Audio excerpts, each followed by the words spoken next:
What up? What up? What up? What up? What up? What up? Boxing on 100, boxing on 100, boxing on 100. We here, ledge here. This won't be like 20, 25 minutes like the previous ones or things like that. Keep it short, keep it a little more condensed, time consuming. I know a lot of y'all ain't got background play, ain't nobody subscribed to the YouTube premium. So, you close the app and it's a wrap. You close the app and it's a wrap. You can't hear me, can't see me, none of that. So I'm gonna keep it real short so everybody can go along with their day. I don't even have graphics. I just wanted to talk because I seen both fights. Joshua versus Hellenius was completely one sided.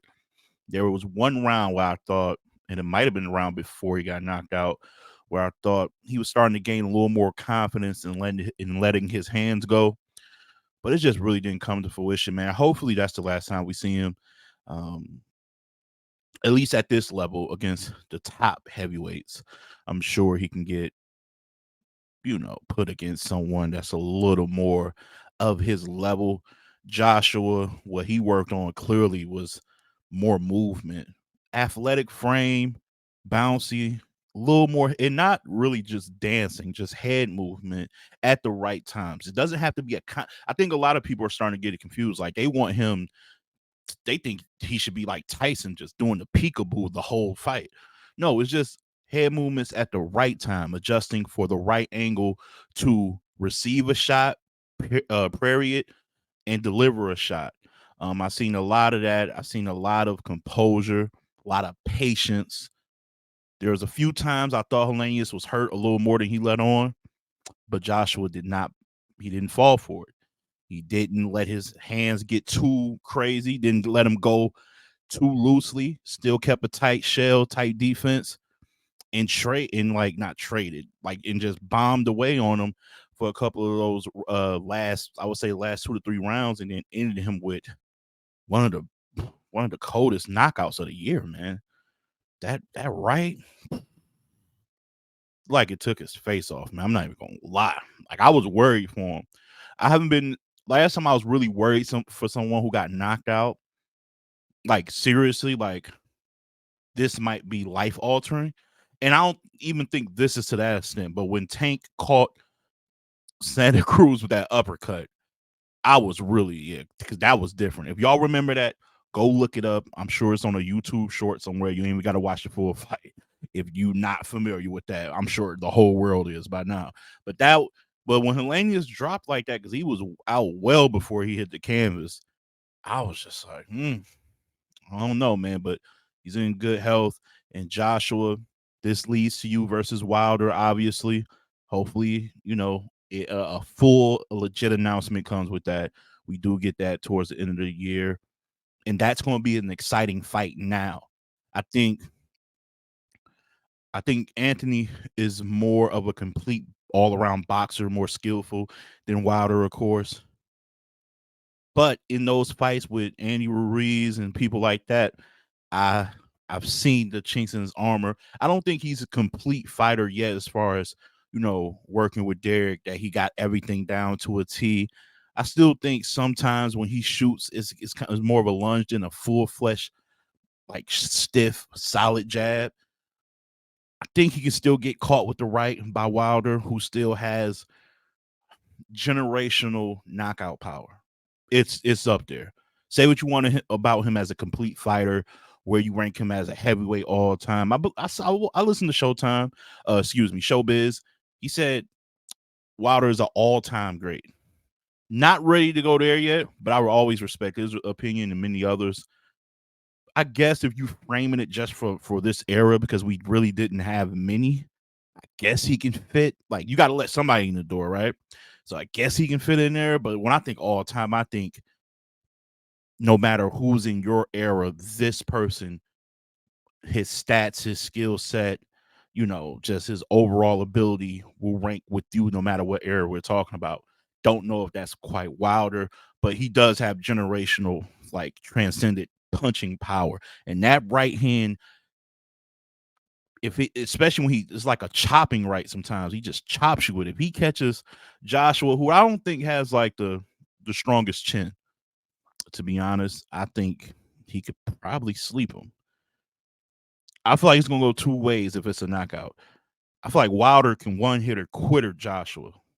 I feel like based on those Fury fights, it's clear that Deontay is gonna go out on his shield. You're gonna have to beat him with a cumulative punches. You're not gonna just one time and just he's out. It's a wrap. It's gonna have to be a referee stoppage or his corner to stop it to get him out of there. Um, I think when it comes to deep waters, Wilder is more battle tested in those late rounds where you got to thug it out. You got to thug it out, and I don't know if Joshua is ready for that, but we'll see. We'll see where his conditioning at, and Will Wilder's conditioning is at. Because honestly, I ain't seen him. He hasn't fought in forever. It feels like. It feels like he hasn't fought in forever. So we'll see. I don't even know who I got winning that, man. I will know closer right around the fall season, which is fastly approaching. So we'll see with that. Um, Manuel Navarrete versus Oscar Valdez, man. One of the strong candidate for fight of the year to me, even though there was a clear winner. But let's keep it real. It wasn't a clear winner until the last two championship rounds were completely one-sided. For those who missed it, Navarrete came out boxing, jabbing, and using. I he, I don't know if there's a stat for this, but he might have broken the record for most uppercuts thrown and landed.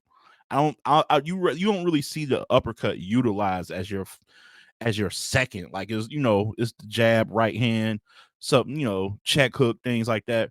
He was really like he was throwing his uppercut as often like it was a jab. He was connecting though, and I thought that was like a really good tactic. I thought it worked. It got um it got Valdez to try to switch up his game plan. He was kind of in this tight stance and trying to shoot jabs and hooks back. But when he was like this, the uppercut was just getting through the guard the whole time. It's all you just seen was Valdez head lifting up because he was getting rocked by uppercuts. And then when the uppercut didn't work, he had jab, then hook to the left hook to the body, come back upstairs. He was getting tagged the whole fight. Um, he had some rounds where he caught ground, but we have to be honest. If you didn't see the fight, I would say around maybe fifth or sixth round, Navarrete started having hand issues. It was very apparent to me before he even went to the corner because when he threw a punch with his right, if you go back and watch the fight, when he throws a punch with his right, he would like bang his glove together and like try to tighten it back up. Very subtle. You don't really notice it. He does a good job at hiding it. But I've been around, so I'm paying attention to everything. So when he's doing that, I'm like, ooh, hand trouble.